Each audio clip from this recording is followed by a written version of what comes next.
Hello. Hi, everybody. Can you hear me? Great. Hey, come on in. Thanks so much for being here today. My name is Staci Alexander, and I'm the Vice President of Thought Leadership for AARP. For those of you who don't know, AARP is a social mission organization. We have about 38 million members. We have offices in every state and U.S. territory, and I am based in Washington, D.C. Our mission is to empower people to choose how they live as they age. And we know to make choices, you must have agency. So we work to disrupt outdated beliefs by facing age discrimination head-on and demonstrating the value and contributions that the 50-plus population makes, which is what brings us here today to talk about the global longevity economy. Before I turn things over to our incredible panel, I just want to share a few facts with you today to set up today's discussion. And let's see if I get the clicker right. Oh, the other way. Uh-oh. Okay, so I'm going to need some help already. There we go. There we go. So, we are all aging, and the aging population overall is growing. In the United States, 10,000 people turn 65 every day. And globally, by 2050, 1 in 3 people will be age 50 or older. The 50-plus population now includes 4 generations. And as you will see, in 2030, millennials will be turning 50. Gen Z turns 50 in 2040, and we're back to alpha in 2050. They'll be turning 50. So when folks talk about the 50-plus as the other, I tell everybody, they is us. So you know, you can't stop. It's not an us versus them conversation. Consumer spending. The 50-plus is spending. By 2050, that share of global consumer spending will be 59%, or almost $100 trillion. And we contribute significantly to GDP, rising from $45 trillion in 2020 to $118 trillion in 2050, which is 39% of global GDP. And we're spending everywhere in every category, as you can see. And we're supporting jobs, more than 1 billion jobs worldwide, and this will increase to 1.5 billion jobs by 2050. Bottom line is, if you don't have a plan to leverage this economy, you're leaving money on the table. If you're creating products, tools, and services without the 50-plus in mind, you are missing out on opportunity. If you don't have age-diverse teams in your workplace, you're missing out on valuable insights. So we encourage everyone to act today. Again, this is not an us versus them conversation. It's about how we all win together and how we build vibrant economies for generations to come. And so I'm pleased to bring up my colleague Ian Hartman-O'Connell to have a panel who can talk to us about leveraging the longevity economy. Ian? First step to taking advantage of the longevity economy is getting the microphone. Welcome, everyone. My name is Ian Hartman-O'Connell. I work at AARP with Staci, and I am the only person on today's panel with a non-W last name. Formally, you know, we're here today with 3 trendsetters and entrepreneurs to examine both what the immediate future holds and how we can frame long-term conversations on longevity and experience in a positive framework. So you're not here to hear me talk, you're here to talk to our wonderful panel, so let's get them on stage. First, Wadooah Wali, co-founder and chief strategy officer of New Canvas. Welcome. Second, Hamet Watt, who is the founder and CEO of Share Ventures.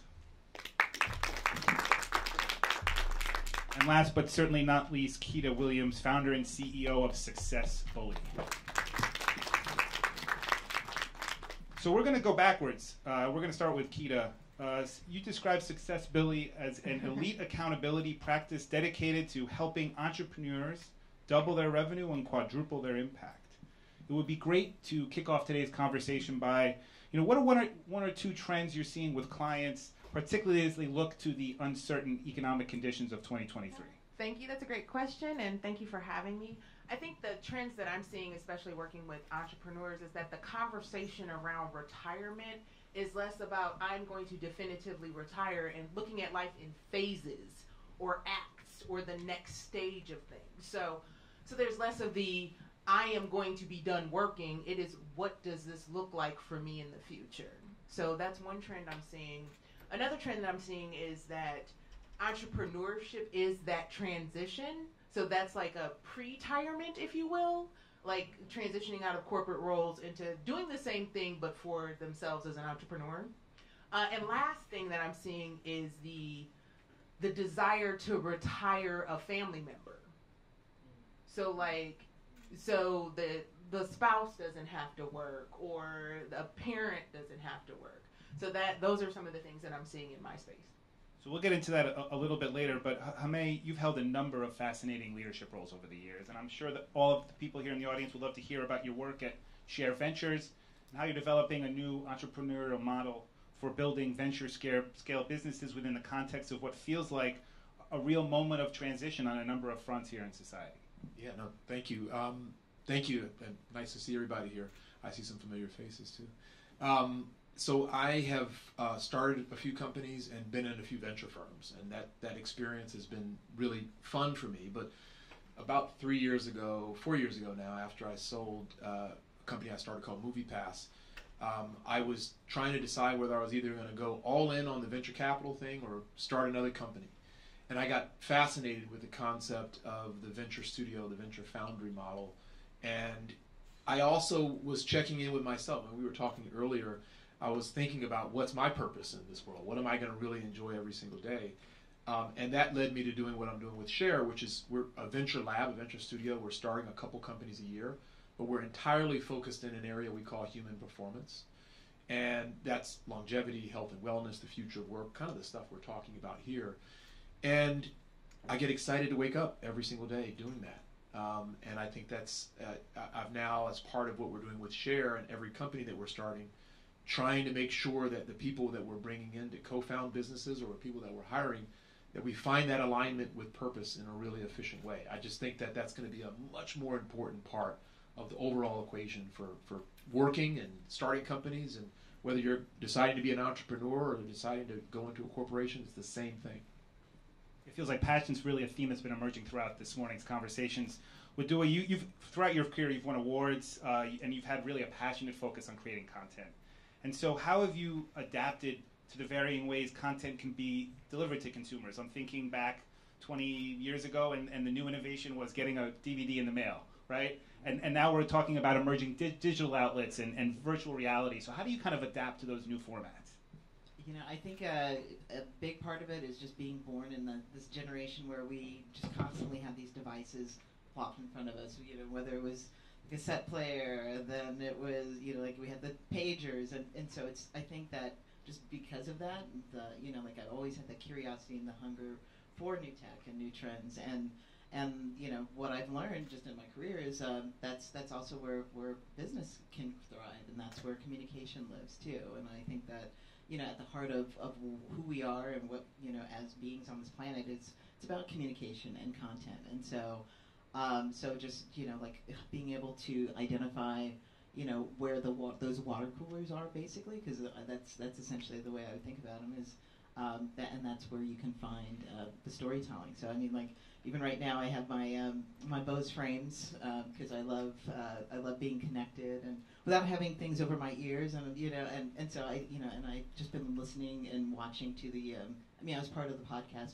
boom a couple years ago, so that was a great evolution to ride. And I think that, yeah, just also being a part of companies 10, 12 years ago that were talking about the democratization of content and being able to connect directly with consumers. And I think that right now that's where I'm really excited about. And my company currently is focused on creating content for the metaverse. And some people think that that's so far out, and like there's a lot of hype, but really it's just an extension of our digital selves into these spaces. And it's like the flip of what we had 20, 25 plus years ago, where technology and those delivery systems were outside of us, like the receiving the DVD in the mail, and now they're very much a part of who we are in our experience. I mean, they're in our connection to content is in our pocket. It's we're able to wear it, and so I think that's really exciting. And so I just always keep my eyes and my ears open for that thing. I'm just a nerd and a tech head.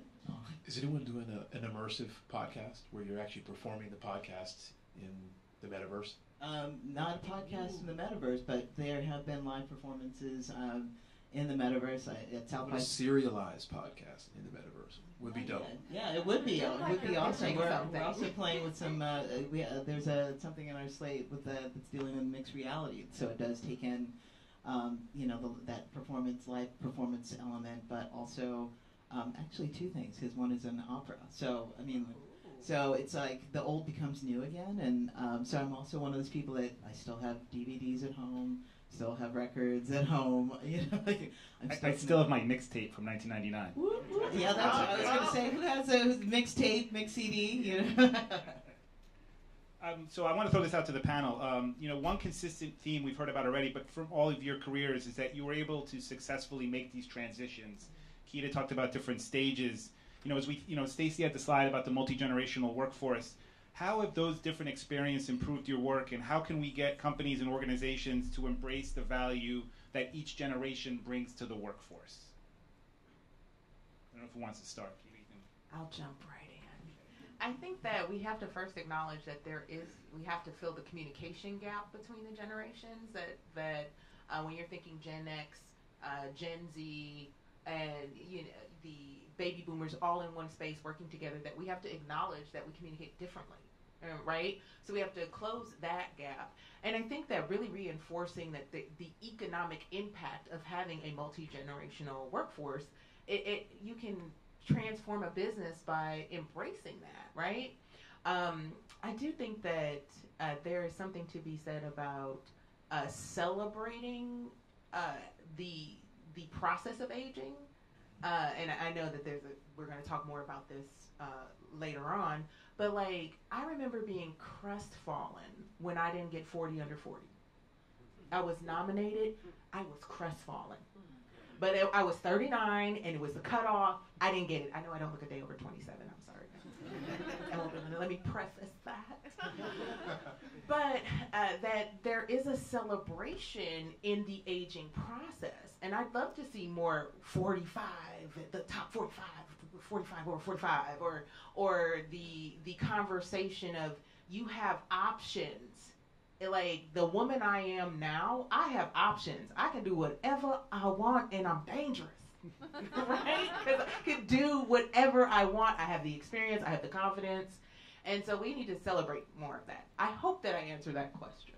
I think that's brilliant. I want to ask, maybe just add one thing.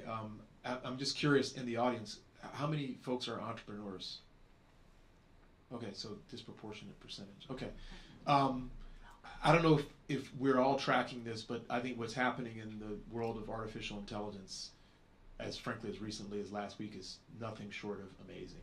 And I don't mean to sound too hyperbolic, but we're at one of those moments. I tapped Wadooah. I said, she started giving me her answer around AI, which we've talked about for a long time, which is AI can't create. And I said, Wadooah, this is one of those moments. It's extraordinary. I encourage everyone to dig into the field of generative AI. I mention it in the context of what we're talking about here because it's yet another example of a major disruption that's going to change the whole equation for how we think about work.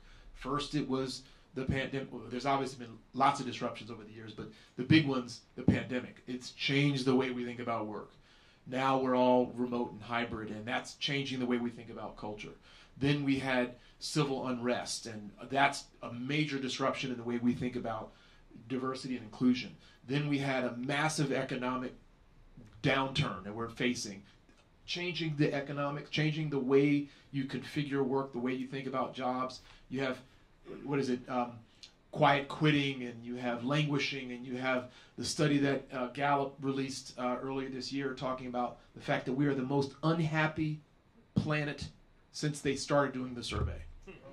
Going like this and just steady down. We are at the most unhappy time since they've been doing it.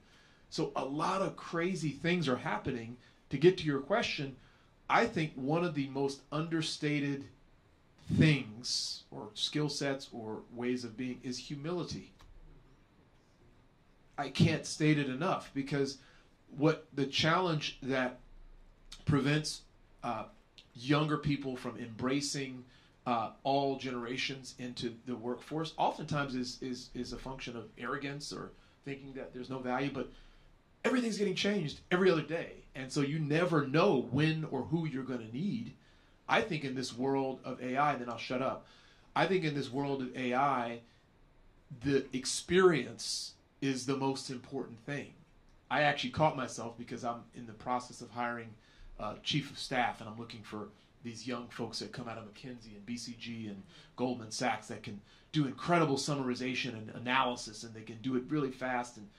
And now these models are starting to do that work that young person used to do, because they're great at summarization, and they don't have the breadth of experience, but they have these things that make it important for execution. Well, if AI is replacing that in some ways, then the experience and the context that you use to guide the AI becomes that much more important. And you just drop in some serious knowledge. I'm like, okay, well, let me bring it back from where I mean, because I think about just the way that, AI has typically been used in terms of identifying talent. And I think that, it's exciting to see this shift and a needed evolution, because I would say that, to go back to the original question, it's really looking at what Hamet was just talking about, the cultural disruption of, and I think it's in the way that we think. I think it's both in terms of the companies that are looking for the talent, and I, been, working for a long time, and it was always like you have, trying to be the right fit. And so it was like going through the job description and seeing if you check all these boxes. And if you check the boxes, then you say, okay, I can apply for this. But if you fell outside of these things, or your path to getting there wasn't exactly, what the prescribed way of getting there, what you think it should be, that's a deterrent, and that can keep people out. And that's both, as somebody who's maybe re-entering the workplace, who's like, I've been out for too long and I don't have anything to offer. So it's reframing that, and I think in the workforce's minds, but also reframing it in the minds of the workplace. And I feel like my last corporate at bat was, I had been freelancing, and Warner Media looked at me as somebody who told stories, was good at cultural or corporate speak and corporate branding, but also could speak the tech of new media. And so I was just like, oh, well, this is interesting. This old media company is pulling me off the bench to pull me into this older business, because I know how to talk about their shows on Snapchat or Facebook Live when they're talking about reaching audiences when they're not watching television. So it was one of those things where it's like, I realized in that moment that I have a very unique skill set, because I've straddled these various worlds. And so so now, based on, I think even before that, but that was proof in the punch for me, for like, oh, it doesn't, I mean, like, I've always felt like the square peg in the round hole in the square peg, but now I think it's something to celebrate. So I saw a lot of hands go up when you asked Hamet about entrepreneurs in the room. Yeah. And so I want to touch, I'm going to skip ahead and we'll talk about, research has found that the most successful entrepreneurs are actually middle-aged. 45 to be is kind of the exact number that a recent study came up with.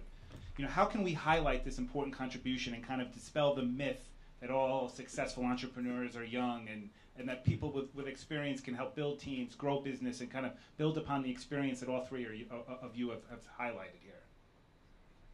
How can we dispel the myth that, entrepreneurship is a young person's game? That's right.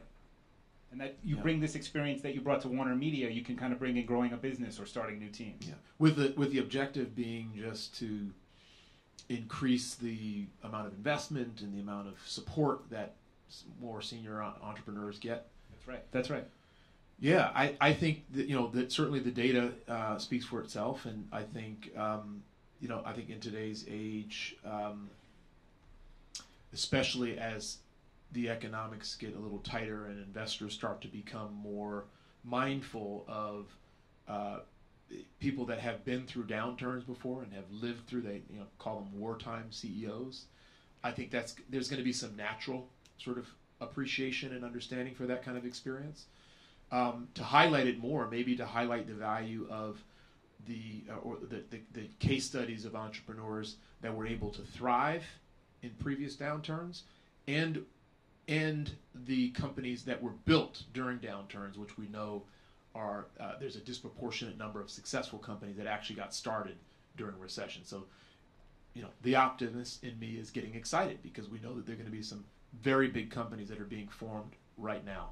So the combination of those two things, the historical reality that great companies get built in these kind of times where talent is available, where there's experience in terms of navigating these tricky waters, I think that's going to be a very powerful thing. Well, I was just going to say, and also just going back to what you're saying about this current generation of the workforce being so disgruntled. I know that, after leaving my last thing, I was just like, I want something new, and it's like, how do I take, the sum of what I've done and apply it into something that I'm passionate about? And I think it really starts with giving ourselves that permission.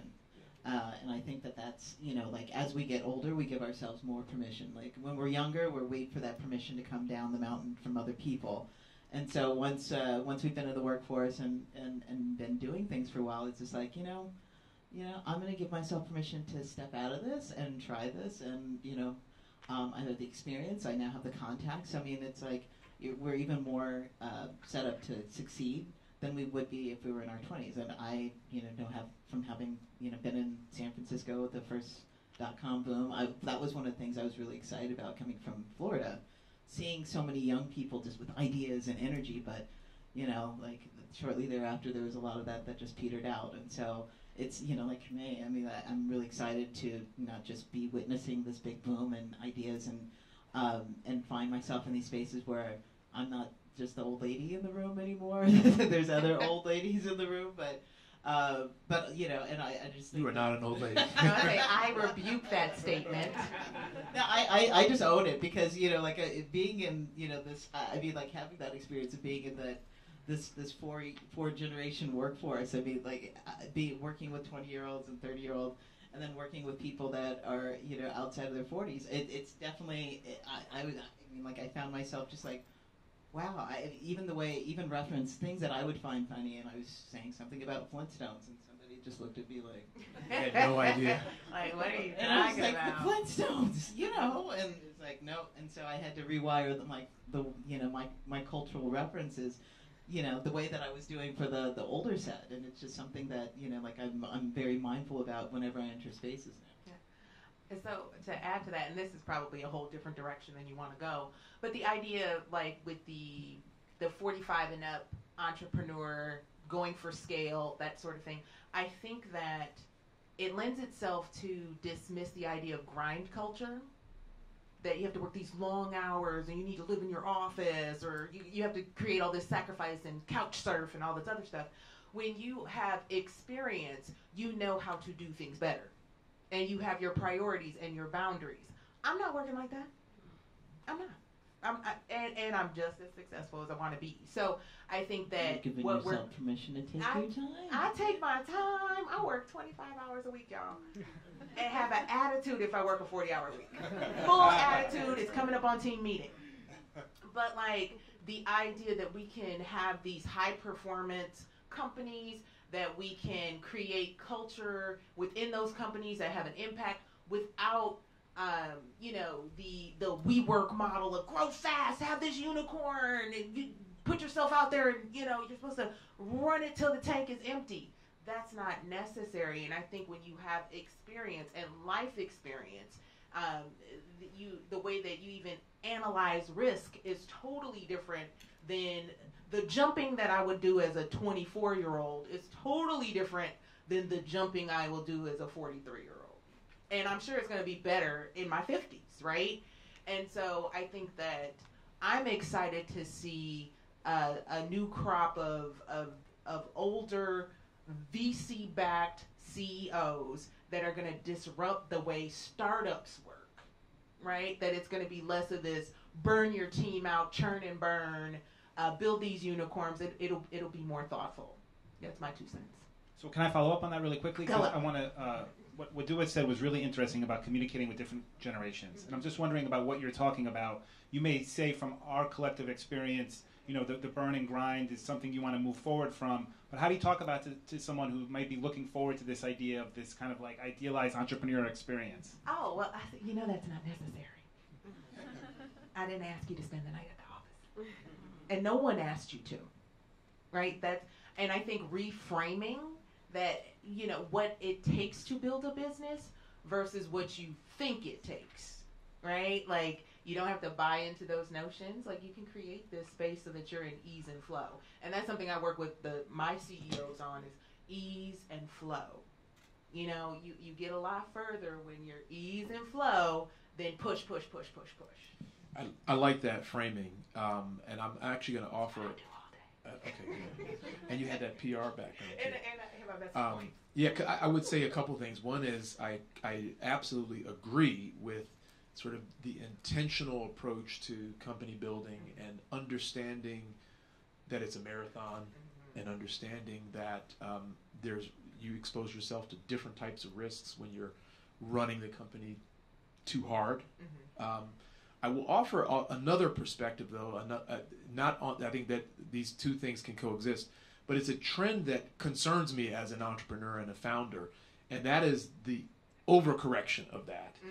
And I'll give you an example, and you guys may have heard of this, but who's heard of what a 10x developer is, right? It's like a super developer that can just build things brilliantly, like a developer that can build things 10 times faster, 10 times better than all the other ones. And the Googles of the world thrive on those. They'll pay them millions of dollars as if they're an NBA player, right? And a lot of their cultures revolve around making sure that person is happy and does not leave. So what's happening in some of these cultures is a focus on making sure the culture keeps that person happy, sometimes at the expense of everyone else. And I'll tell you what it means. Requiring people to only work 20 hours a week or 25 hours a week. Don't work too hard. Just chill. Sort of hang out. Because they don't want the culture to tick that 10Xer out so that they go to the next company. Which to me, I get the reasons why they're doing it, but what's happening, I'm seeing, is a whole generation of people that are working, that are brilliant, that are working at these companies, that are not understanding the value of hard work as it relates to building mastery in something, which is the fruit of what we should be focusing on. It should be part of our purpose, in my opinion. And so it's an overcorrection. They think they're winning because they're making $400K and they're chilling and not doing any real work. They're just hanging out because they have to support this culture that supports the 10Xer. But they're not becoming masters. And then they become unhappy and they start to just think that that's the way of working. They go to another job and they want to work 20 hours a week and they're chilling. These are people that should be in that stage where they're really focusing on what it takes to be a master in their craft. And I think that that's something that not enough folks are talking about, particularly as it relates to what big tech is doing to a whole generation. So again, agreeing with you that intentionality around building great companies is important and understanding how to pace your team. But it takes a lot of work and commitment and sacrifice, I believe, to build world-class companies. It just should be coming from your purpose, and it should be coming from something you believe in at a deep level. It shouldn't feel like a sacrifice, right? I'm off my soapbox now. No, I mean, I'm not going to interrupt. So last question for the group, as we're starting to run a little bit out of time, unfortunately. Staci talked about the longevity economy, and this by 2050, $118 trillion will be on the table. How do we make sure that work, whether from all of you or from people, audience in the room, that your work is inclusive of older adults? And what steps can we take to kind of embed this age diversity conversations in the conversations you're having with clients or colleagues or investors, and kind of make this a more natural conversation? Well, I think having the opportunity to do a pre-retirement, where we're pairing a individual that's not quite ready to retire to kind of pace them out. So more of maybe they go down to 32, 25 hours a week. and they're paired with maybe a younger person that doesn't, or maybe has a younger family and needs to work less hours but still needs to work, I think that there's an opportunity to really do some unique cross-generational pairings that way, so that you're not losing talent and just retention alone, and creating these natural mentorship opportunities where if you have if you're partnered this way, that there's this natural conversation that's going to happen. I think that'll keep a lot of folks in the workforce, but it also will fill that gap of, I'm not quite ready to retire, but I'm not quite ready to be back. I think that would fill a gap for a lot of workers. And just to build on that, I think it is what you're saying. It is a conversation, and I think it is deconstructing the cultural stereotypes that we have. And when we sit down with somebody who's older than us, and we're looking at them, and they're supposed to have things coming down, stone tablets coming down from the mountain, and maybe they're looking across and thinking kids with bubblegum.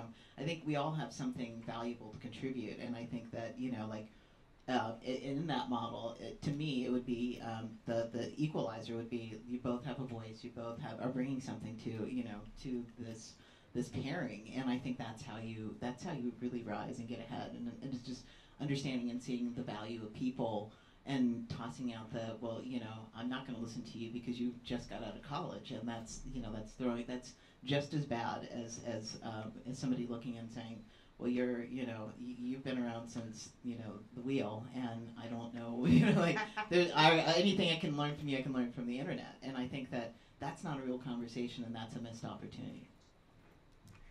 All right, so we're going to have one more question. Sorry. I'm going to do one more. Is this a sparkly question? No, it's going to be short. You don't have to give away trade secrets, but thinking about everything we've spoken about today, the wonderful data that we started with Staci, what is one market opportunity that each of you sees with the changing demographics here in the United States that we have a hand raised? I was ready for this one. I prepped for this one. I'm going to say it, I'm going to say it loud, I'm going to say it proud. Menopause. Menopause. I want to double down on menopause. I think the business opportunity is huge. There's not a lot of research in women's health after childbearing years. And with Gen X, Zennials, and Gen Z approaching, getting closer, even just, the menopause conversation, I think it's going to be front and center in the media.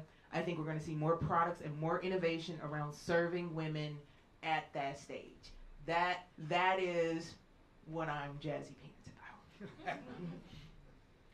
Well, and I'm just going to expand on that and say yes, and I think it's a whole category. I think what we witnessed in the 50s and 60s when, the Mad Men were realizing that teenagers were a viable audience. And so I think that teenagers and that younger, 18 to, 30 grouping has been a popular target for market, and still is today. And so now that we're looking at these numbers of, the blah, blah, blah $1 trillion, think about what it could be for that kind of resurgence of, content and programming and advertising that's geared toward the older population, like menopause, and maybe it's like retirement or taking care of an older, being a caregiver to a parent. But it's not just based on, okay, here are the depends and here's the, like looking at the people as people. I think that to your point, if you think about all the going back to that graph of where everything is being spent, nobody's tap into that multi-trillion-dollar possibility. So I think it's I think it's content, and I think it's now expanding, not just looking at the people coming into the spending economy, but the people that are here and have been spending for a while, and you actually have lots of rich and developed data to really create some meaningful things. Do you think we're going to see we're going to see an increase in that nostalgia marketing for this segment of the population where the Flintstones of the I think to do it right, it really needs to be inclusive of the people who are living it. So we always talk about diversity, equity, inclusion, belonging, and the power of the stories that we're seeing today on film and on television, and how much more impactful they are because they're being told through the voices and the lens of the people living those experiences. So I'm not going to say what that looks like because I would rather that be told to me through other people, in the same way that I would want somebody who's trans to tell me their story and not me tell their story. I could not be more excited about longevity and the science that's happening in the category and the unlock that's going to be for everyone, not only folks that are 50 plus, but for younger folks as well, to live much, much longer, much more healthy, much more, to understand cognitive fitness and physical fitness in a way we never have in the past. Mental health. Absolutely. Whether it's understanding, all the research that's happening around our endocrine system or metabolic health, or the scientists like the David Sinclairs of the world that are just coming up with incredible innovations and insights that will allow us to live a lot longer in a much more vibrant way. And so these technologies had been science projects for a long time, but now there's some serious companies that are being built specifically around this that are changing people's lives in significant ways. So I think from an investment standpoint, that is going to be, I bet my whole career and life on it, but I think that's going to be the most vibrant category. And then I think just in terms of life, like who doesn't want to live happier, healthier, longer? Everyone. And so it's just so much fun to be immersed in this technology and to see some of it coming to life, and coming to life in very accessible ways, ideally accessible to all demographics, which I'm very slightly concerned about, but wanting to do some work to make sure that there's equal access to the technologies and to the insights. I started changing my lifestyle maybe 10 years ago as it relates to nutrition and diet and exercise more broadly, and a lot of it was just driven by the insight. I just didn't know. I hadn't read the books. I didn't have the insight, and so storytelling is going to play a very important role in communicating that. I hope that there's not going to be a clear line between the communication that has to go to older folks and the communication that has to go to younger folks. I think it all needs to be cool and engaging and in their language and in their voice. In their language and their voice. I think it has to be able to translate pretty fluidly. So I think that's my bet. I'm going to give my AARP pitch on that one and really build on the equity part of that, so that when we have these new scientific developments, it's not just going to a particular portion of the population, and that we can make sure that these solutions are as equitable as possible. So fully support that. And I want to build on one more point. You talked about the DEI conversation happening at companies. So great to see that conversation. I would love to make my pitch, and Staci, my pitch to the audience as well as the three of you. Make sure age is part of that conversation. Make sure age is part of the DEI conversation. So we've turned the Progress Summit into the Purpose Summit. I hope everyone leaves this room as motivated as I am. Let's say thank you to the three wonderful panelists today. Thank you for having me. Thank you. Thank you. Thank you. So have a great rest of the event. Thank you guys for coming over.